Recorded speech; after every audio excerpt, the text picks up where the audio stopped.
పాస్టర్లకు హృదయపూర్వక వందనాలు తెలియజేస్తూ ఉంటున్నాను. ప్రియ సంఘమా, కొద్ది సమయము విలువైన మాటలు. ఎందుకు విలువైన మాటలు అంటున్నానంటే, దేవుని వాక్యము చాలా విలువైనది కదా. అది దొరుకు స్థలంలోనే దానిని పట్టుకోవాలి. ఒక టైం వస్తుందంట, అది దొరకడానికి లేదు. చాలా దేశాలలో కూడా దొరకట్లేదు వాక్యం. అవునా? వాక్యం చదివిన వాళ్ళని కొట్టడం కానీ, చంపడం కానీ, అవునా, ఇలాంటివి చేస్తారు. కాబట్టి వాక్యం దొరకట్లేదు. దొరికిన టైమే మనం వినియోగించుకోవాలి. అలాంటిది గొప్ప వాక్యాన్ని దేవుడు మనకు అనుగ్రహించాడు. అందులోనూ దేవుని సన్నిధిలో క్రమం తప్పకుండా మనల్ని సమకూరుస్తూ ఆయన వాక్యాన్ని వినిపించడానికి ఇష్టపడతా ఉంటున్నాడు. కాబట్టి కొద్ది సమయము శ్రద్ధగా దేవుని వాక్యాన్ని వినడానికి ఇష్టపడతాము. పోయిన వారము అనగా బుధవారము ఉపవాస ప్రార్థన గురించి విన్నాం కదా. ఉపవాసం ఎలా ఉండాలి, దాని ఆచరణ ఎలా ఉండాలి అనేది సహోదరుల ద్వారా విన్నాం. అవునా, మంచిది. ఈ దినానికై ఒక ప్రత్యేకమైన అంశంతో మనం దేవుని వాక్యాన్ని వినడానికి ఇష్టపడదాము. ఏంటిదంటే, నేను అనుకుంటున్న వాక్యము నమ్మకము, అపనమ్మకం. అవునా, విశ్వాసము, అవిశ్వాసం, అంతే కదా. సో నమ్మకము, అపనమ్మకము, విశ్వాసము, అవిశ్వాసము అన్నది రెండు పార్టులుగా మనం చేసుకుంటే ఒక జాతి, రెండు జాతుల్ని చూసుకోవడానికి ఇష్టపడతాం. డైరెక్ట్ మనుషులనే కాదు, రెండు జాతులనే చూద్దాం. అవునా, జాతి అనగా ఒక గ్రూపు, ఒక సమూహము, అలాంటివి. అవునా, ఎన్నో అద్భుతాలు చేసి, ఎన్నో అద్భుతాలు చూసి, చవి చూసి, కనులారా చూసి వాటిని మనకు తెచ్చుకోక, వాటిని గ్రహించక చెడిపోయిన జాతి ఒకటి. అసలు అద్భుతమే చూడకుండా కేవలం ఒక మాటను పట్టుకొని, అవునా, అభివృద్ధి చెందిన ఒక జాతిని చూద్దాం. అవునా, రెండు జాతులు మీకు అర్థమైపోయింది అనుకుంటాను కదా. అయితే మొదటిగా ఒక మాట చదువుకుందాం. మత్తయి సువార్త 11వ అధ్యాయము 20వ వచనం. పిమ్మట ఏ పట్టణములలో ఆయన విస్తారమైన అద్భుతములు చేసెనో ఆ పట్టణముల వారు మారు మనసు పొందకపోవుట వలన ఇట్లు గద్దింపసాగించాలి. ఏముందంట అక్కడ? ఎవరు మాట్లాడుతున్నారు ఈ మాట? ఎవరు మాట్లాడుతున్నారు? కొంచెం మీరు మాట్లాడాలి, ఎందుకంటే ఇది బైబిల్ స్టడీ కదా. బైబిల్ స్టడీలో మాట్లాడవచ్చు. అవునా, సండే వర్షిప్లో మాట్లాడకూడదు, కానీ బైబిల్ స్టడీలో మాట్లాడవచ్చు. ఎవరు మాట్లాడుతున్నారు ఈ మాటలు? ప్రభు అయిన యేసుక్రీస్తు. ఎవరు చేసిన అద్భుత కార్యాలు? ప్రభు అయిన యేసుక్రీస్తు. ఎవరి మధ్యలో చేసాడు? తన ప్రజల మధ్యలో కదా. తన ప్రజల మధ్యలో తాను చేసిన అద్భుత క్రియలనట వారు అసలు నమ్మలేరట. సయాన యేసు ప్రభుల వారే దిగి వచ్చి, దేవుడే దిగి వచ్చి అద్భుతాలు చేస్తే ప్రజలు నమ్మట్లేదు. అవునా, మనం ఒక పాట పాడుకుంటాం కదా, అద్భుతం చేయమయ్యా నా జీవితంలో కదా. ఒకసారి పాడదాం ఆ పాట. అద్భుతం చేయమయ్యా నా జీవితంలో, నిన్నే నమ్మియున్నానేసయ్యా. అద్భుతం చేయమయ్యా నా జీవితంలో, నిన్నే నమ్మియున్నానేసయ్యా. నిన్నే నమ్ముకున్నాను, నీ వంటి వారు ఎవరయ్యా.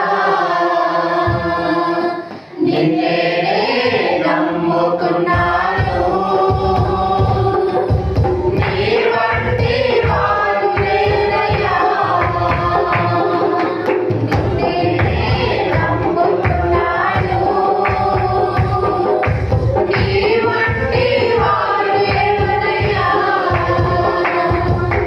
నిన్నే నమ్ముకున్నాను, అద్భుతం చేయమయ్యా. నీ వంటి వారు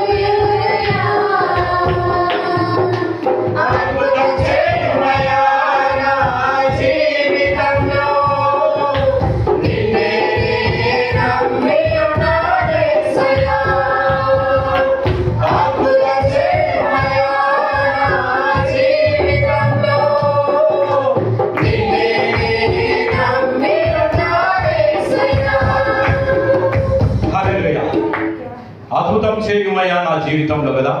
ఒకవేళ దేవుడే ఇప్పుడే ప్రత్యక్షమై మన ముందర నిలబడి ఏం అద్భుతం కావాలి నీకు చెప్పు అని అన్నాడు అనుకోండి, ఏది కోరుకుందాం? ఏది కోరుకుంటారు చెప్పండి మీరు?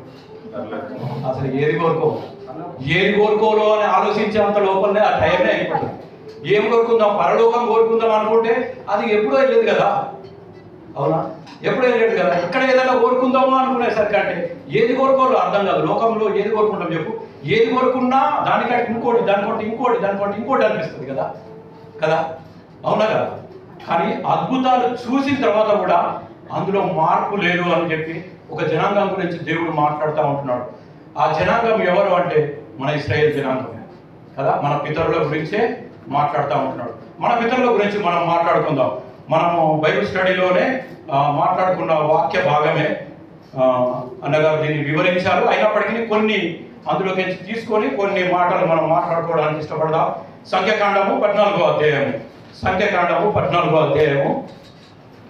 ఒకసారి 2 వచనాలు చదువుదాం. సంఖ్యాకాండం 14వ అధ్యాయము 11వ వచనం ఒకటి, 22వ వచనం ఒకటి.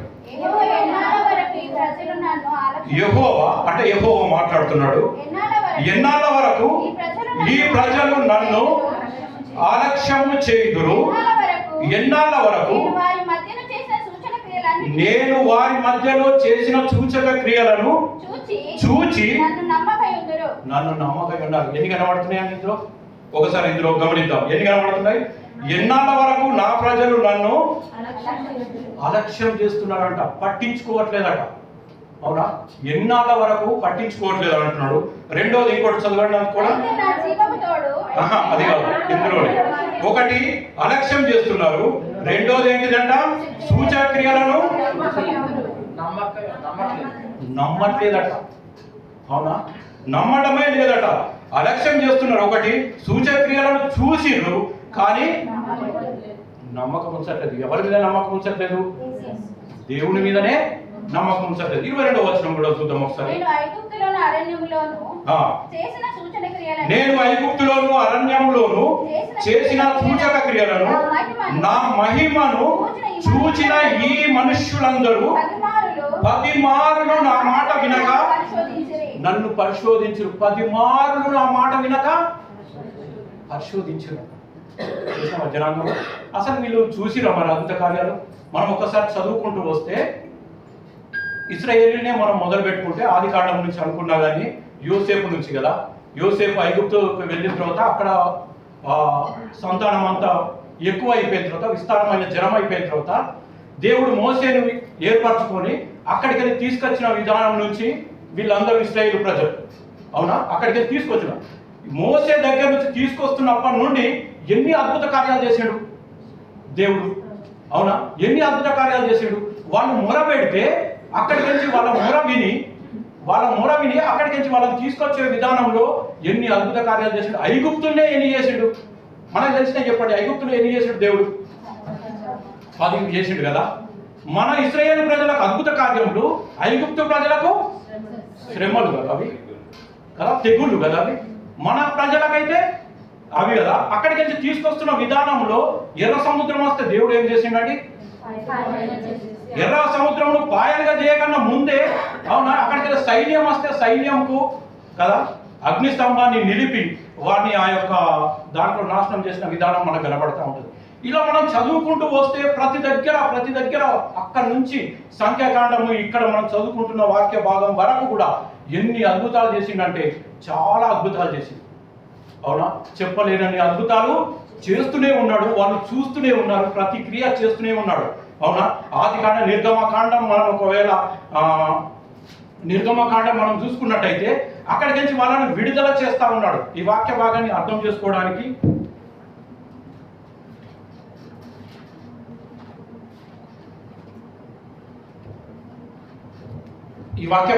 చేసుకోవడానికి ఒక 3 విధాలుగా మనం దీన్ని గుర్తుపెట్టుకుందాం. అదే దృష్టితో ఈ వాక్య భాగాన్ని వినడానికి కూడా ఇష్టపడదాం. ఏంటిది అంటే మనకు దేవుని వాక్యం ఏం బోధిస్తూ ఉంటారో పాత నిబంధన అవుతాం. ఇప్పుడు మనం కొత్త నిబంధనలో ఉన్నాం, అవునా? కొత్త నిబంధనలో మనం ఉన్నాం. పాత నిబంధన అంతా మనకి ఏం బోధిస్తూ ఉంటుంది అంటే మీరు చదువుకుంటూ వస్తే ఒకటి గుర్తుపెట్టుకోండి, మనసులో పెట్టుకోండి. ఎప్పుడు పాత నిబంధన చదివినా కూడా ఇది ఎప్పుడు గుర్తుపెట్టుకోండి. దేవుడు ఏం చేస్తున్నాడు అంటే క్రియ రూపంలో చూపిస్తున్నాడు, క్రియలుగా పని చేయమంటున్నాడు.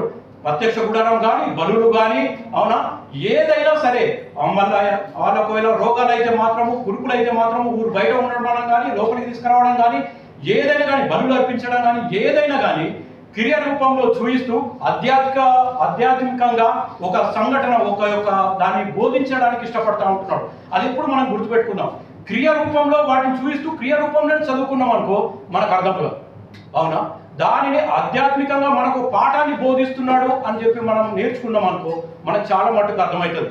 నిర్గమకాండంలో ఒకవేళ అది రక్షణ అని అనుకుంటే, వాళ్ళని అక్కడికి తీసుకొచ్చిన దానిని రక్షణగా మనం చూసుకుంటే, విడుదల అనుగ్రహించింది కదా, దాన్ని రక్షణగా మనం చూసుకుంటే, అక్కడికి మన లేవి కాండంకి వచ్చేసరికంటే, అవునా, నిర్గమకాండంలో మళ్ళీ దేవుడు ఏం చేస్తాడు, ప్రత్యేక అర్పణలు, ఆజ్ఞలు, మళ్ళీ ఏం చేస్తాడు, ప్రత్యక్ష గుడారము, ఇవన్నీ చూపిస్తూ ఉంటాడు. అవన్నీ యేసు ప్రభుని చూపిస్తూ ఉంటాయి. అవి చూపిస్తున్న తరుణంలోనే మళ్ళీ లేవి కాండంకి వచ్చేసరికంటే ఆజ్ఞలు పెడతాడు. యాజకులు ఎలా ఉండాలి, ప్రజలు ఎలా ఉండాలి, అవునా, ఏంటి అనేది అవి ఆజ్ఞలు పెడతా ఉంటాడు. దేవుడు ఏం చేయాలనుకుంటున్నాడు అని అంటే తన పరిశుద్ధతను చూపెట్టాలనుకుంటున్నాడు. తను ఎంత పరిశుద్ధంగా ఉన్నాడో, ఆయన ఎలా ఉన్నాడో, తన తేజస్సు ఏందో, తన మహిమ ఏందో ఇశ్రాయేలు జనాంగంతో ప్రపంచానికి చూపెట్టాలనుకున్నాడు.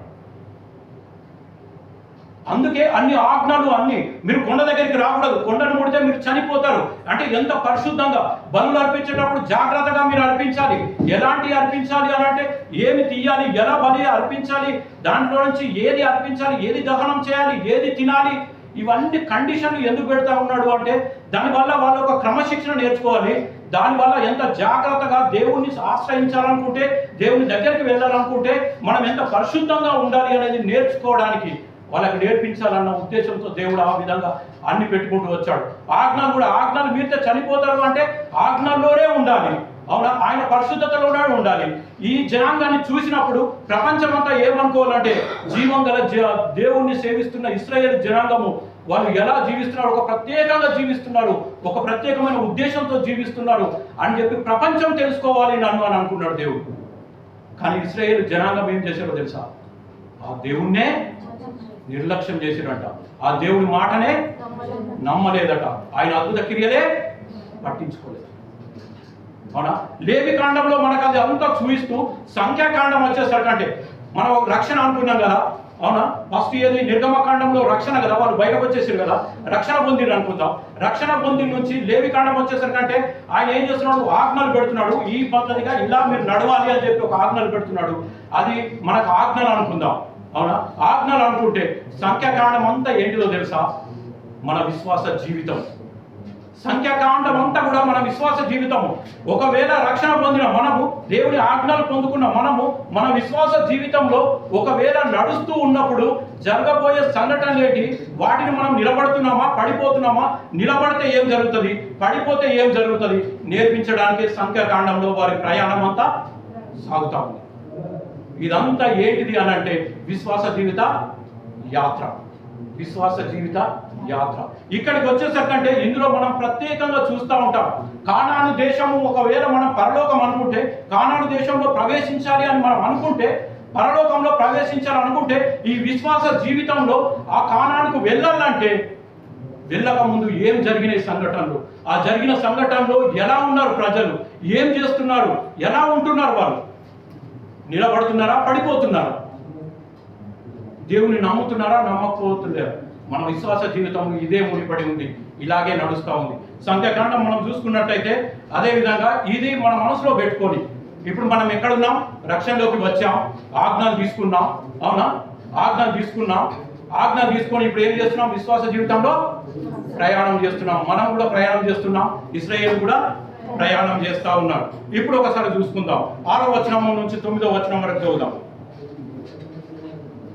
6వ వచనం నుంచి 14వ అధ్యాయం, సంఖ్యాకాండం 14వ అధ్యాయం.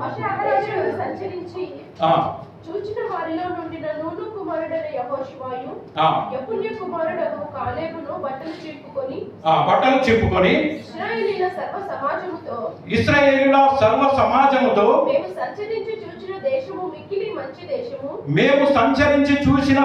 మిక్కిలి మంచి దేశము యెహోవా మనయందు ఆనందించిన ఎడల ఆ దేశములో మనలను చేర్చి. చాలు, ఇక్కడ యెహోషువ, ఈ సంఘటన అంతా మనకు తెలుసు, ఆల్రెడీ మనం విన్నాం. అవునా? ఈ సంఘటన అంతా మనకు తెలుసు కాబట్టి ఇక్కడ ఏం జరుగుతుంది అంటే కానాను దేశానికి దగ్గరికి వచ్చేసారు వాళ్ళు.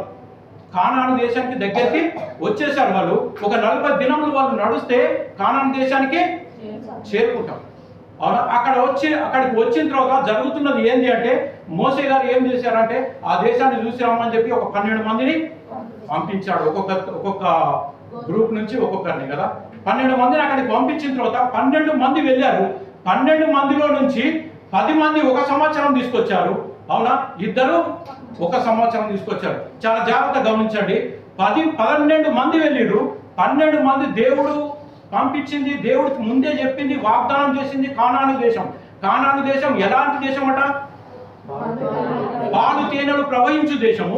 అందులో మీకు సమృద్ధి ఉంటుంది, మీరు అందులో చాలా బాగుంటారు, మీకు ఏ కొదువ ఉండదు. పరలోకంలో మీరు ఎలా ఉంటారో కానాను దేశంలో అలాగే ఉంటారు, కాబట్టి మీకు ఏముండదు అన్నాడు. ఒకసారి చూసి రావడానికి అక్కడికి వెళ్ళిన వారు 12 మంది చూసిర్రు. 12 మందిలో 10 మంది ఒక రకంగా చూశారు, 2 మాత్రము వేరే రకంగా చూశారు. విశ్వాస యాత్రలో మనం సాగుతున్నప్పుడు మనం చూసే చూపులు, మనం చూసే విధానము, మనం బైబిల్ చదివే విధానము, దేవుణ్ణి ఆలోచించే విధానము, దేవుణ్ణి చూసే విధానము సేమ్ ఇలాగే ఉంది. సంఘానికి అందరూ వస్తారు, కానీ అందరూ ఒకే రకంగా అవునగా, అందరూ ఒకే రకంగా ఉండరు. కొంతమంది ఏం చేస్తారంటే సంఘంలో వచ్చి దేవుని వాక్యాన్ని వినడానికి కూడా ఇష్టపడతారు. దేవుని వాక్యాన్ని వినడానికి కూడా ఇష్టపడరు. అదే కొంతమంది అయితే ఏం చేస్తారు తెలుసా? జాగ్రత్తగా దేవుని వాక్యాన్ని వింటారు. వెళ్ళింది 12 మంది. ఆ 12 మంది ఏం చేస్తున్నారంటే చూసిందంతా ఒకటే ప్రదేశాన్ని, కానీ దేవుని దృష్టితో చూసింది యెహోషువ కాలేబులు. అవునా? మానవ అంటే అక్కడ ఉన్న బంగ్లాలు, అక్కడ ఉన్న వాటిని, అక్కడ ఉన్న పరిస్థితులను, అవునా, ఈ లోక పరంగా చూసింది 12 మంది. ఆ 12 మంది వచ్చి ఇచ్చిన ఆన్సర్ ఏంటిది అంటే ఇద్దరేం పోయి అది మంచి దేశము, దేవుడు మనకి ఇచ్చే దేశము అని చెప్తే 10 మంది మాత్రం ఏం చేసిరట? ఆ దేశం మనకు సెట్ కాదు. ఎందుకు అంటే ఆడ చాలా జనాలు ఉన్నారు, వాళ్ళని చూస్తేనే మనం భయపడిపోతాం, అక్కడ మనం ఆ కోటని దాటిపోలేము. అవునా? వాళ్ళు మనల్ని చంపేస్తారు అని చెప్పి వాళ్ళు ఏం చేస్తున్నారంటే ఒక భయాన్ని కల్పించరు. అందుకే ప్రయాణంలో మనం జరుగుతున్న మన యొక్క విశ్వాస యాత్రలో మనం దేన్ని చూస్తున్నాం? చూసిందే మన హృదయంలో నాటకపోతుంది కదా. చూసిందే మన హృదయంలో నాటకపోతుంది. అవ్వ పోయింది, అవ్వనే కదా పోయి ఏం చేసిందట? పండును చూసింది కదా. చూసినప్పుడు ఏమనిపించిందంట అమ్మకు? రమ్యమైనది కన్నులకు కదా. ఆ చూసిన విధానం మైండ్లో నిలిచిపోయింది. తింటే ఇంకా బాగుంటుంది కదా అని అనుకున్నది. ఆ మాటలు చెప్పిన, ఆ యొక్క సర్పం చెప్పిన మాటల్ని బట్టి తినేయడానికి ఇష్టపడదు. జాగ్రత్త, మన చూపులు మనల్ని విశ్వాసం వరక అవిశ్వాసం వరక ఎక్కడికి నడపాలన్నా మన చూపులు, మన మైండ్ కదా. ఇంకా మనం ముందరికి వచ్చినట్టయితే ఇక్కడ ఒకవేళ మనం గమనించినట్టయితే ఈ 10 మంది తెచ్చిన సమాచారం ఏంటిదంటే 13వ అధ్యాయం 14 నుంచి 31-33 చూద్దాం. ఈ ప్రజల మధ్య ఉన్నావనియు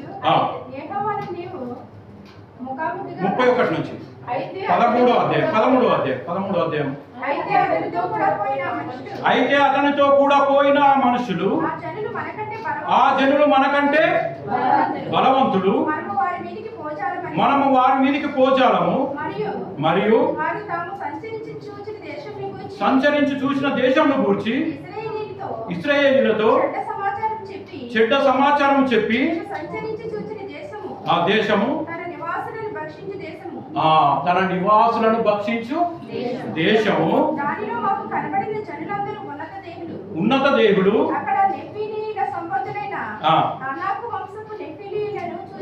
చూచితివి, అట్లే ఉంటుంది. వీళ్ళు 10 మంది ఇస్తున్న సమాచారం ఏంటిది? ఇప్పుడు ఇద్దరు ఇస్తున్న సమాచారం మనం విన్నాం. 10 మంది ఇస్తున్న సమాచారం ఏంటిదట? వాళ్ళు ఈ లోకపరంగా చూశారు. అవునా? ఇక్కడికి మనం వస్తే చచ్చిపోతామేమో అని అనుకున్నారు. దేవుని మీద అసలు నమ్మకమే పెట్టలేదు, దేవుని మాటని లక్ష్యమే చేయలేదు. యెహోషువ కాలేబులు మాత్రము దేవుని మాటను మనసులో ఉంచుకున్నారు. అదే చూపులతో అక్కడ చూశారు. సేమ్ గొలియాతును దావీదు చంపిన విధానమే. అవునా? అంత పెద్దవాడైనా అందరు భయపడుతున్నప్పటికీ దావీదు ఏం చేసిందంటే దేవుడు దృష్టితో చూశాడు కాబట్టి గొలియాతు చాలా చిన్నవాడిగా కనిపించాడు. అవునా? కాబట్టి వీళ్ళు ఏ దృష్టితో చూశారో ఆ శిక్షనే అనుభవిస్తారు, అంటే అందులోనే ఉంటారు. ఆ వారు ఏ దృష్టితో చూశారో అలాగే ఉంటారు. దీనికి ఫలితం ఏంటిది అని మనం ఒకసారి ఆలోచన చేసినట్టయితే దీనికి ఈ ఇచ్చిన సమాచారాన్ని బట్టి వారు ఏం చేస్తున్నారో చూద్దాం. ఇచ్చిన సమాచారాన్ని బట్టి ఒక 10 మంది ఇచ్చిన సమాచారము, 2 ఇచ్చిన సమాచారాన్ని బట్టి అక్కడున్న ప్రజలందరూ కూడా ఆలోచన చేయాలి కదా. అవునా? వాళ్ళు అసలు ఆలోచనే చేయట్లేదు. ఒకటో వచనం 14వ అధ్యాయం 1వ వచనం జరిగినట్టే. అప్పుడు ఆ సర్వ సమాజము ఎలుగెత్తి కేకలు వేసెను. ప్రజలు ఆ రాత్రి ఎలుగెత్తి ఎందుకు ఏడుస్తున్నారు? వీళ్ళు ఎందుకు ఏడుస్తున్నారు? దేవుడు వారి మధ్యలో అద్భుతాలు చేశాడు కదా, దేవుడు ఎన్నో అద్భుత కార్యాలు చేశాడు కదా, అవన్నీ చూస్తూ వచ్చారు కదా, అవన్నీ అనుభవిస్తూ వచ్చారు కదా. మన్నా తిన్నారు కదా, మాకు ఆహారం లేదు అంటే మన్నా మీదికి పడ్డది కదా. అవునా కదా? అవునా? మాకు మాంసం కావాలంటే మాంసం వచ్చి పడ్డది కదా, వాటర్ కావాలంటే వాటర్ వచ్చింది కదా, ఎర్ర సముద్రం ముందున్నది అంటే చీలిపోయింది కదా. అవునా కదా? దేవుని ప్రత్యక్ష గుడారం ఆయన చూస్తున్నప్పుడు, ప్రత్యక్ష గుడారంలో చూస్తున్నప్పుడు ఎన్ని అద్భుత కార్యాలు జరగట్లేదు. ఇవన్నీ చూస్తున్న ప్రజలంట అవన్నిటిని మర్చిపోయారట. దేవుడు ఒక ఉన్నతవాడు, ఆయన సర్వశక్తిమంతుడు అన్న సంగతే మర్చిపోయారు. వాళ్ళు మొత్తానికే మర్చిపోయారు. వాళ్ళు ఏం చేస్తున్నారంటే తెచ్చిన సమాచారాన్ని బట్టి ఏడు చేస్తున్నారట. ఒక్కరైనా కానీ అందులో లేదు, మన దేవుడు సర్వశక్తిమంతుడు కదా, ఇక్కడ దాకా నడిపించాడు కదా, ఐగుప్తు రథాలన్నింటినీ అందులో ముంచి వేశాడు కదా అని చెప్పి ఒక్కరైనా ఆలోచిస్తున్నా? ఒక్కరు కూడా ఆలోచించట్లేదు. మన విశ్వాస జీవితంలో మనకు వచ్చే సంబంధాలు, మనకు వచ్చే బాధలు, మనకు వచ్చే ఇబ్బందుల్లో మనం సర్వశక్తివంతుడైన దేవుని గుర్తు చేసుకుంటున్నామా? మన జీవితంలో జరిగిన అద్భుతాలు, ఆశ్చర్యకార్యాలు అవునా అవి మనం గుర్తు చేసుకుంటున్నామా? లేదా మన ముందున్న సమస్యనే మనం చూసుకుంటూ ఇబ్బందుల పాలైపోతున్నామా? ఏడు చేస్తున్నామా? బాధపడిపోతున్నామా? విశ్వాసం నుంచి తొలగిపోతున్నామా? మన విశ్వాస యాత్ర ఎలా ఉంది? వారైతే ఏడు చేస్తున్నారట. అవునా? ఆ ఏడ్చిన దానికి, అవునా, వాళ్ళు తెచ్చిన సమాచారానికి, వీళ్ళు ఏడ్చిన దానికి, అవునా, దేవుడు ఇస్తున్న శిక్ష ఏంటిదో తెలుసా? 26 నుంచి చదువుకుందాం. 26 నుంచి 35 వచనాలు.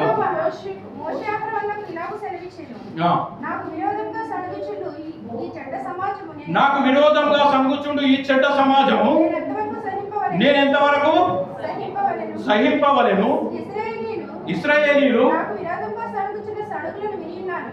ఇశ్రాయేలీలు నాకు విరోధంగా సణుగుతున్నా నేను విని ఉన్నాను. నీవు వారితో నా జీవం తోడు రైట్. ఇది ఒక్కసారి ఆగుదాం. దేవుడు ఏమంటున్నాడు? నా జీవం తోడు. మరోసారి జీవం తోడు మీరు నా చెవిలో చెప్పినట్టు నేను మీకు అలాగే చేసేదాను. చెవిలో చెప్పినట్టు. దేవుని చెవిలో ఎవరు చెప్పారు? ఏం చెప్పారు? ఆలోచిద్దామా? దేవుని చెవిలో చెప్పినట. దేవుడు ఏమంటున్నాడంటే జీవము తోడు మీరు నా చెవిలో చెప్పినది నిశ్చయముగా నేను అలాగే చేసేదను అని అన్నాడు. అంటే మనం ఏది చెప్తున్నాము, ఏది అడుగుతున్నాము, ఏది ఆలోచిస్తున్నామో నిశ్చయంగా అది జరుగును. దేవుని మాట అదే కదా.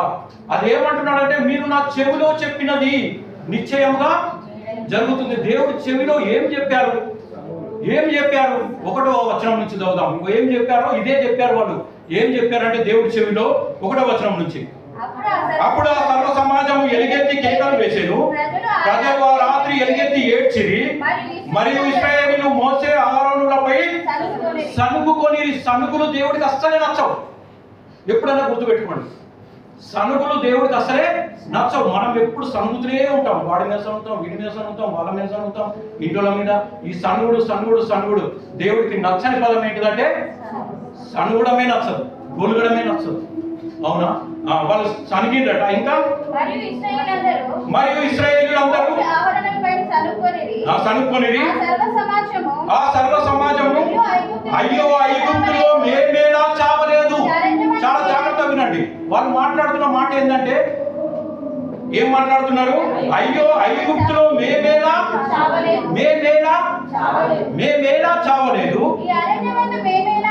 ఈ అరణ్యమందు మేమేలా చావలేదు, మేము కత్తివాత పడినట్లు యెహోవా ఈ దేశంలోకి మేము కత్తివాత పడినట్టు, కత్తితో చంపడానికి దేవుడు మమ్మల్ని ఎందుకు ఇక్కడి దాకా తీసుకొచ్చాడు? ఒకసారి జాగ్రత్త వింటున్నారా? అర్థమవుతున్నాయా మాటలు? అవునా? దేవుడి చెవిలోకి ఏం వినబడాయట? మేము ఐగుప్తులో ఎందుకు చచ్చిపోలేదు, అరణ్యంలో ఎందుకు చచ్చిపోలేదు? అవునా? మమ్మల్ని కత్తితో చంపడానికి ఇక్కడికి ఎందుకు తీసుకొచ్చాడు? ఇంకా ఇంకా మా భార్యలు మా పిల్లలు మళ్ళీ ఐగుప్తులోకే వెళ్ళుట మాకు మేలు కాదా అని వారితో అని వాళ్ళు సనిగింది ఏంటి అంటే, మేము అక్కడ ఎందుకు చచ్చిపోలేదు, మేము అరణ్యంలో ఎందుకు చచ్చిపోలేదు? అవునా? మేము ఇక్కడ చంపడానికి దేవుడు వాస్తవానికి చంపడానికి తీసుకొచ్చాడా దేవుడు? చెప్పండి ఒకసారి. చంపడానికి తీసుకొచ్చాడా? చాలాసార్లు మనం ఇదే మాట్లాడుకుంటూ ఉంటాం కదా. ఏదైనా బాధ వచ్చినప్పుడు అయ్యో నేను ఎందుకు చచ్చిపోలేదు, నేను ఎందుకు ఇలా అయిపోతే, నేను ఎందుకు అలా, ఇలాంటి మాటలు అవి మంచిగా అవి ఏం చేశాడో దేవుడి చెవిలో మనము మాట్లాడే ప్రతి సనుగు కానీ ప్రతి మాట కానీ దేవునిని మాట్లాడుతున్నావా బయటది మాట్లాడుతున్నావా ఏదైనా కానీ దేవుని చెవిలో వినపడుతుందట. గుర్తుపెట్టుకున్నాం. ఒక దినాన లెక్క చెప్పవలసి ఉన్నది. దేవుడి చెవిలో వినపడుతుందట. దేవుడి చెవిలో వినపడితే దేవుడు ఏం చేస్తున్నాడు? వాళ్ళు ఏదైతే కోరుకుంటున్నారో, వాళ్ళు ఏదైతే ఆశిస్తున్నారో, వాళ్ళు ఏదైతే కావాలనుకుంటున్నారో దాన్ని చేయడానికి దేవుడు ఇష్టపడుతున్నాడు. చూడు కిందికి. రైట్, ఇది మన వాక్యం దగ్గరికి ఇచ్చి 26 వచనం చెప్పండి. నా జీవం తోడు మీరు నా చెవిలో చెప్పినట్టు నేను నిశ్చయంగా మీడలా చేసేదను. మీ శవములు ఈ అరణ్యంలోనే రాలును. మీ లెక్క మొత్తము చొప్పున మీలో లెక్కింపబడిన వారందరూ అనగా 20 ఏళ్ళు మొదలుకొని ప్రైపాయం కలిగిన వారందరూ నాకు విరోధముగా సనిగిన వారందరూ రాలిపోవుదురు. వాళ్ళు ఏం కోరుకున్నారండి? వాళ్ళు కోరుకున్నదే జరుగుతుందా? ఏ లెక్కనట? 20 సంవత్సరాల కంటే పైబడిన వారు ఎక్కడ లెక్క పెట్టారండి?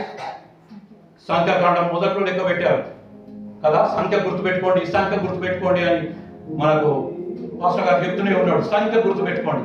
ఎంత సంఖ్య అంటది? 6,03,550 మంది. ఎంత? 6,03,550 మంది. ఏడైతే మీరు అక్కడ లెక్క పెట్టారో ఆ ప్రజలందరూ ఇక్కడ రాలిపోదురు. ఎందుకు అంటే ఆ తరం వారందరూ ఆయన మీద సనిగిన వారే. జాగ్రత్త. విశ్వాస యాత్రలో పరలోకానికి చేరాలంటే, దేవుణ్ణి సమీపించాలంటే, దేవుని రాజ్యంలోకి వెళ్ళాలంటే విశ్వాస యాత్రలో మన ప్రయాణం ఎలా ఉంటుంది? ఏం కోరుకుంటున్నాం, ఏం ఆశిస్తున్నాం, ఏం మాట్లాడుతున్నాం, ఏం ధ్యానిస్తున్నాం, ఎలా నడుస్తున్నాం, ఇవన్నీ లెక్కలోకి వస్తున్నాయి. దాన్ని బట్టే మీరు ఏదైతే చేస్తున్నారో, ఏదైతే మాట్లాడుతున్నారో, ఏదైతే యోచిస్తున్నారో, ఏదైతే ఆలోచిస్తున్నారో అవన్నీ నా చెవిలో వినబడుతున్నాయి. దాని ప్రకారమే మీరు జాగ్రత్త. విశ్వాస యాత్రలో దేవుని నుండి మనం ఏం కోరుకుంటున్నాం అది మనకు నిశ్చయంగా జరుగును. మంచి కోరుకుంటున్నామా? మంచిని ఆశిస్తున్నామా? వేరే మంచిని కోరుకుంటున్నామా? మన అభివృద్ధిని కోరుకుంటున్నామా? మన ఆత్మీయ జీవితం మంచిది కోరుకుంటున్నామా? అలాగే జరుగును. చెడు కోరుకుంటున్నామా? వేరే వాళ్ళ చెడుతనం కోరుకుంటున్నామా? వాళ్ళ నాశనాన్ని కోరుకుంటున్నామా? మనకు అలాగే జరుగు. క్లియర్ ఉంది కదా? ఏం దాపరికాలు లేవు కదా? ఏమన్నా ఉన్నాయా? ఏమి దాపరికాలు లేవు. దేవుడి తరపు నుంచి అంతా క్లియర్గా ఉన్న దేవుని తరపు నుంచి. అవునా? ఇంకా ఒకసారి చూద్దాం.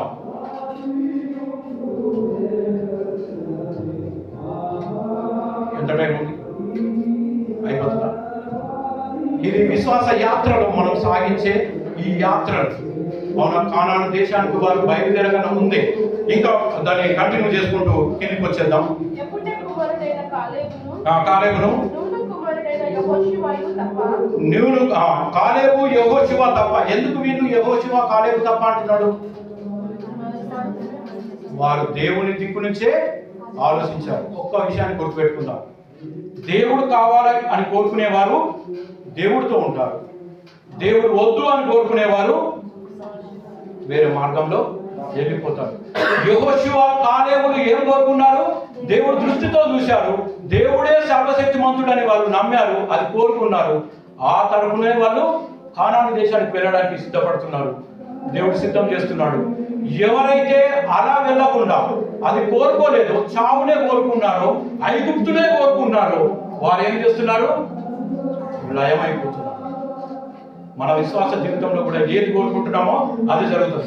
తొందరగా చదివేద్దాం. ఇంకా యెహోషువయు తప్ప మిమ్మల్ని నివసింపచేయుదునని ప్రమాణము చేసిన దేశమందు మీలో ఎవరు ప్రవేశింపరు, ఇది నిశ్చయము. అయితే వారు కొల్లపోవుదురని మీరు చెప్పిన మీ పిల్లలను మీరు చెప్పిన మీ పిల్లలను, మా పిల్లల్ని ఇక్కడ ఎందుకు చంపుతారు అని అన్నారు కదా, ఆ పిల్లల గురించి మాట్లాడుతూ ఉన్నాడు. మీ పిల్లలను నేను ఆ దేశంలోనికి రప్పించేదను, మీరు ధృవీకరించిన దేశంలో వారు స్వతంత్రించుకుందరు. మీరు వద్దనుకున్నారు కదా, మాకు ఐగుప్తే బాగనుకున్నారు కదా, అందుకే మీరు ఇక్కడ రాలిపోతున్నారు. కాబట్టి వాళ్ళు ఏం చేస్తారంటే మా పిల్లల్ని చంపుతారా, చంపడానికి దేవుడు తీసుకొచ్చాడని మీరు అంటున్నారు కదా, ఆ పిల్లల్ని నేను ఎక్కడికి నడిపిస్తాను? నడిపిస్తాను. ఇంకా మీ శవములు మీ అరణ్యములో రాలును, క్షేమకు వరకు తిరుగులాడుచు మీ వ్యభిచార శిక్షను. అయితే మీరు ఈ 40 ఏళ్ళు ఇక్కడనే తిరుగుతారట. కింది చదివేయండి. ఇంకా తర్వాత 40 దినముల లెక్క ప్రకారము దినమునకు 1 సంవత్సరము చొప్పున 40 సంవత్సరములు మీ దోష శిక్షను భరించి మిమ్ములను నేను తృణీకరించాను. రోసి వేసినట్టు అనగా మిమ్మల్ని పక్కన పెట్టేసినట్టు మీరు తెలుసుకొందురు. ఇది యెహోవాను నేను చెప్పిన మాట నిశ్చయముగా జరుగును. మీ పిల్లలు వెళ్తారు కానీ మీరు వెళ్ళరు. 40 దినములైతే మీరు వెళ్ళే ఆ ప్రయాణము ఏమైపోయింది? 40 సంవత్సరములు అయిపోయింది. ఎక్కడైనా దేవుడి దృష్టిలో మనము ఏదైనా కోరుకున్నప్పుడు, ఏదైనా సాధించాలనుకున్నప్పుడు, ఏదైనా ఆయన దగ్గర నుంచి ఆయన చేతుల నుంచి మనం తీసుకోవాలని అనుకున్నప్పుడు, ఒకవేళ మన జీవితం కూడా ఇలాగే ఉంటే 40 దినములు 40 సంవత్సరముల వరకు కూడా దొరకదండి. అర్థమవుతుందా? ఎందుకు ఆలస్యం అవుతుంది? దేవుని దగ్గర నుంచి పొందుకోవాల్సింది ఎందుకు ఆలస్యం అవుతుంది అంటే దానికి ఒక ఆన్సర్ చూపెడతా ఉన్నాడు. ఏంటిదంటే మీరు చేసిన క్రియలు, అవునా, మీరు చేసిన క్రియల్ని బట్టి పొందుకోవాల్సింది ఏమైపోతుంది? దూరం అయిపోతుంది. వీరికైతే లేదు అది, అవునా, ఈ తరం వారికైతే లేదు, ఈ సంఖ్య వారికైతే అది లేదు. మీ పిల్లలు ఒక మాట కింద చదువుకుందాం. 18వ వచనం చూడండి. 18వ వచనం. దోషమును అతిక్రమమును పరిహరించువాడును అపరాధిని నిరపరాధిగా ఎంచక 3-4 తరముల వరకు తండ్రుల దోషమును కుమారుల మీదికి. ఈ మాటకు అర్థం తెలుసా? ఎంతమందికి తెలుసు? సరే, మనకు అర్థమైంది ఏంటిది? మనకు అర్థమైంది తండ్రుల దోషం కుమారుల మీదకి ఎన్ని తరములట? 3-4 తరముల వరకు వస్తుందట. మనకు అర్థమైంది దేవుడు అలాంటి వాడా? తండ్రులు తప్పు చేస్తే పిల్లల మీద మోపుతాడా? మోపే దేవుడా? తండ్రులు పాపం చేస్తే ఆ పాపం పిల్లల మీద మోపుతాడా? తండ్రులు పరలోకం వెళ్ళకపోతే పిల్లల్ని కూడా 4-5 తరాల వరకు పరలోకానికి తీసుకెళ్ళడా? అలాంటి దేవుడు కాదండి. ఈ మాటకు ఉన్న అర్థం ఏంటిదంటే ఇక్కడ మనం చెప్తున్నాడు చూడండి, ఇది శరీరానికి సంబంధించింది, పాపము ఆత్మకు సంబంధించింది, దోషము శరీరానికి సంబంధించింది. ఒకవేళ మన తండ్రులు ఒకవేళ తప్పు చేసి దేవుడు మార్గం నుంచి తప్పిపోతే కుమారుడు కూడా అదే మార్గంలో నడుస్తారు కదా, ఆ తరంలోనే ఉంటారు కదా. ఆ దోషం ఏంటంటే శరీరానికి సంబంధించింది. అందుకే ఇక్కడ ఏమంటున్నాడంటే, మీరు చేసిన తప్పుకు మీ కుమారుడు మీతో పాటు 40 సంవత్సరములు మీ వ్యభిచార శిక్షను భరించేదారు. అవునా? దీనికి ఉన్న అర్థం ఏంటిది అంటే, ఒకవేళ తండ్రి తప్పు చేసి ఆయన తప్పులోకి వెళ్ళిపోతే అక్కడ కూడా కుమారుడు ఆయనతో వెళ్ళినప్పటికీ, ఇప్పుడు ఐగుప్తు దేశంలోకి ఆల్రెడీ ఎవరు వచ్చారు? ఇశ్రాయేల్ జనాంగం వచ్చారు కదా. ఫస్ట్ వచ్చినప్పుడు ఎలా వచ్చారు? వాళ్ళు మంచి బతకడానికే వచ్చారు. కొన్ని సంవత్సరాల తర్వాత బానిస అయిపోయారు. ఆ సంవత్సరాల తర్వాత పుట్టిన వాళ్ళందరూ ఏమైపోయారు? బానిసలే అయ్యారు కదా. అదే దోషం, బానిసలే అయ్యారు కదా. వాళ్ళ పుట్టిన వాళ్ళందరూ బానిసలే అయిపోయారు కదా. అదే అన్నట్టు తండ్రుల దోషము పిల్లల మీదికి అని అంటే, వాళ్ళు ఏ నడతలో నడుస్తున్నారో వీళ్ళు ఆ నడతలో నడుస్తారో ఆ దోషం ఉంటది. కానీ పాపము, తండ్రుల పాపము పిల్లల మీదికి రాదు. అవునా? దేవుడు అలాంటి వాడు కానే కాడు. ఇంకా కింద చూసుకున్నట్టయితే ఈ విధంగా ఆయన ఏం చేస్తున్నాడంటే, ఈ మన విశ్వాస యాత్రలో మనం ఒక్కసారి ఆలోచించుకుందాం. మన విశ్వాస యాత్రలో మనం సాగుతున్నాం కదా, ఇలాంటి సమస్యలు మనకు వస్తున్నాయి కదా, ఇలాంటి ప్రాబ్లమ్స్ మనకు వస్తున్నాయి కదా, ఇలాంటి కష్టాల్లో మనం ఉంటున్నాం కదా. అలా ఉంటున్నప్పుడు మనం ఏం ఆలోచిస్తున్నాం? ఈ విశ్వాస యాత్రలో మనం ఏమో ఆలోచిస్తున్నాం? నిజంగా దేవుడి విషయాలు ఆలోచిస్తున్నామా? సమస్య వచ్చినప్పుడు నిజంగా నా దేవుడు ఈ సమస్యను తీసివేయగలిగిన సమర్థుడు అని చెప్పి విశ్వాసం వస్తున్నామా? లేదా మనం పక్కదారులు పట్టడానికి, దేవుడి నుంచి తొలగిపోవడానికి, అవునా, వేరైపోవడానికి ఇష్టపడుతున్నామా? ఈ విశ్వాస యాత్రలో ఒకవేళ నమ్మకంగా మనం ఉంటే, ఆయనను నమ్ముకొని ఆయన దిక్కు నడవడానికి మనం ఇష్టపడితే, దేవుడు మనల్ని కానాను దేశానికి నడిపిస్తాడు, అనగా పరలోక రాజ్యానికి నడిపిస్తాడు. ఒకవేళ సమస్యలు చూసి భయపడి మనం వెనుదిరిగి పాప జీవితం వైపు చూస్తే తొలగిపోవడానికి ఇష్టపడితే, దేవుడు నిశ్చయముగా నరకానికే పంపిస్తాడు. ఇశ్రాయేలు జనాంగము వారు బయలుదేరి సంఖ్య పెట్టినప్పుడు, ఆ సంఖ్య ఎంచమన్నప్పుడు, ఆ సంఖ్యలో ఉన్న వారి పేర్లన్నీ కూడా పరలోకంలో ఉన్నారు. ఉదాహరణకు కానాను దేశంలో వెళ్ళడానికే కదా వీళ్ళందరూ పేరు రాయించుకున్నది. లెక్క పెట్టింది వాళ్ళందరికీ అదే కదా. అక్కడి వరకు లెక్క పెట్టిన వాళ్ళందరూ ఇక్కడ రాలిపోయారు, అక్కడి వరకు వెళ్ళలేదు. పరలోక రక్షణ పొందిన మనందరి పేర్లు ఉన్నవి పేర్లు, కానీ విశ్వాస యాత్రలో నిలబెట్టుకుంటున్నామా, పోగొట్టుకుంటున్నామా? మీ రక్షణని ఎవరు దొంగిలించకుండా జాగ్రత్తగా చూచుకోండి కదా, జాగ్రత్తగా చూచుకోండి. కాబట్టి మనం ఒక్కసారి ఆలోచన చేసుకుందాం. ఇది ఇశ్రాయేలు అద్భుతాలు చూసి కూడా నమ్మని వారి జనాంగము అయ్యి ఏమైపోయిందో చూద్దాం. కొద్ది నిమిషం ముందట 5 నిమిషాల అయితే అది మళ్ళీ చెప్పుకుందాం, సరేనా? ఈ విషయాల గురించి మనం ఆలోచించుకుందాం. అపనమ్మకంగా ఉంటే మన జీవితాలు అపనమ్మకంగా, అవిశ్వాసంగా ఒకవేళ ఉన్నట్టయితే మన జీవితాలు ఎలా ఉంటున్నాయో ఒకసారి చూసుకుందాం. ఎఫెసీలకు రాసిన పత్రిక ఒకటి చదువుకొని మనం ముగించుకుందాం. ఎఫెసీలకు రాసిన పత్రిక 21వ అధ్యాయం 2వ అధ్యాయం 1 నుండి చదువుకోవడానికి ఇష్టపడతాం. మీ అపరాధముల చేతను పాపముల చేతను చచ్చిన వారై ఉండగా ఆయన మిమ్మల్ని క్రీస్తులో కూడా బ్రతికించెను. మీరు వాటిని చేయించు సంబంధమైన అధిపతిని అనగా అవిధేయులైన వారిని ఇప్పుడు ప్రేరేపించే శక్తికి అధిపతిని అనుసరించి ఈ ప్రపంచ ధర్మము చొప్పున మునుపు నడుచుకుంటే, మన మునుపు ఎక్కడి నుంచి వచ్చిన మనమండి? సేమ్ ఐగుప్తు ఇశ్రాయేలు జనాంగం వారు ఎలా జీవించారో, ఎలా నమ్మలేదు, అక్కడి నుండే వచ్చిన వారు. చదవండి. వారితో కలిసి మనమందరమును శరీరం యొక్కయు మనస్సు యొక్కయు కోరికలను నెరవేర్చుకుంటూ మన శరీరాశలను అనుసరించి మునుపు ప్రవర్తించింది.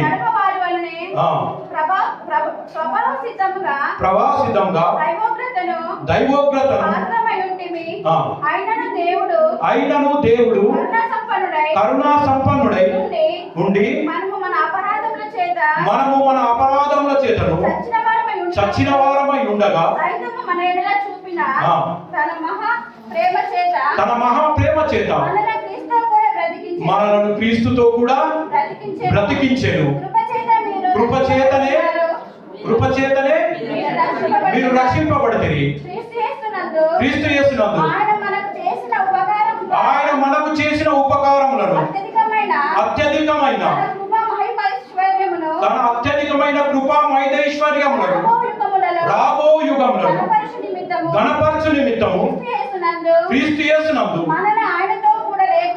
మనలను ఆయనతో కూడా లేపి పరలోకమందు ఆయనతో కూడా కూర్చుండబెట్టెను. మీరు విశ్వాసం ద్వారా కృప చేతనే రక్షింపబడితిరి. ఇది మీ వల్ల కలిగినది కాదు, దేవుని వరమే. ఇది క్రియల వల్ల కలిగినది కాదు, ఎవడును అతిశయపడ వీలు లేదు. ప్రియ సంగమ, దేవుడు తన కృప చేత మనల్ని రక్షించాడు. అవునా? తన కృప చేత ఇశ్రాయేలు జనాంగాన్ని తీసుకొని వచ్చాడు. అవునా? విశ్వాసాన్ని కాపాడుకుందాం. మనం రక్షణలో ఉన్నాం, మన పేరు రక్షణలో ఉన్నాయి, మన పేరు పరలోక బుక్కులో ఉన్నవి. అవునా? తప్పిపోకుండా చూసుకోవడానికి ఇష్టపడదాం. దేవుడి సముఖంలో, దేవుడి టేబుల్ ముందర మన పేరు ఉన్నది. ఒకవేళ మన జీవితాలు బాగలేకపోతే రాబో తరములకు మనం ఒక వేదికగా, మనం ఒక గుర్తుగా మనం బ్రతకకపోతే, దేవుణ్ణి చూపించకపోతే, దేవుని ఆజ్ఞలను మనం అనుసరించకపోతే జాగ్రత్త. మనం కూడా వెళ్ళలేము, రక్షణ భాగ్యాన్ని పోగొట్టుకుంటాం మేము. కాబట్టి ఆలోచన చేసుకుందాం, కన్ను మూసుకుందాం, చిన్న ప్రార్థన చేసుకుందాం, ఒక నిమిషం ఆలోచన చేసుకుందాం. రక్షణలో కొనసాగుతున్నాం మనం అందరం. అద్భుతాలు చూసాం మన జీవితంలో. దేవుడు ఎన్నో అద్భుతాలు చేశాడు, ఆశ్చర్య కార్యాలు చేశాడు, సజీవులో నిలబెట్టాడు. మనకంటే గొప్పవారు గనులు ఎందరో మంది సజీవంగా లేరు.